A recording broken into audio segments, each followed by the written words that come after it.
Здравейте! Днес ще приготвим любимата на много българи мусака.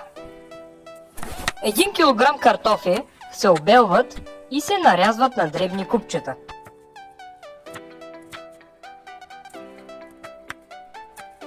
След това една глава лук и един морков се обелват и нарязват насипно.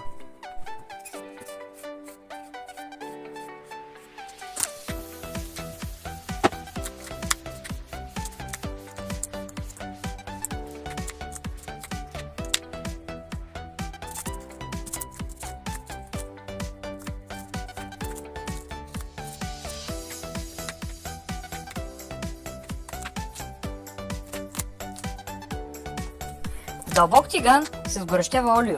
Лукът и морковът се запържват за около 1 минута.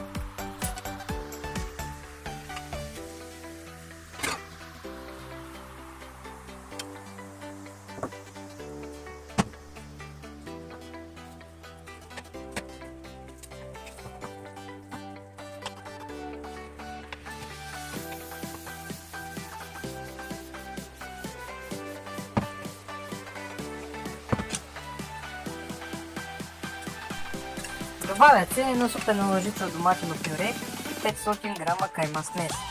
Пържи се, като се разбърква периодично с дървена лъжица. Накрая се поръсват по една чайна лъжичка червен пипер, сол, чубрица и ситно нарезан маганоз.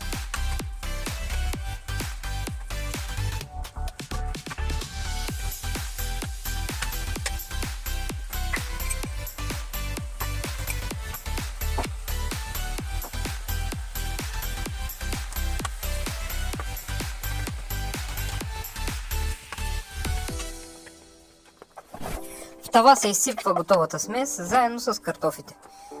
Разбъркват се и се налива малко вода. Пече се в предварително загрята фурна на 180 градуса за около 20-30 минути.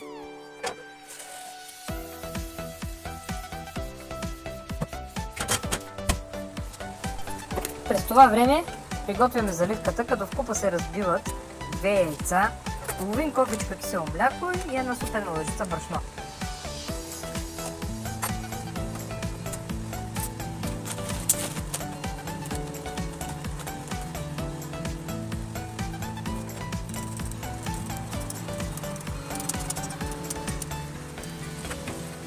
Заливката се разпределя върху мусаката и се пече до златисто.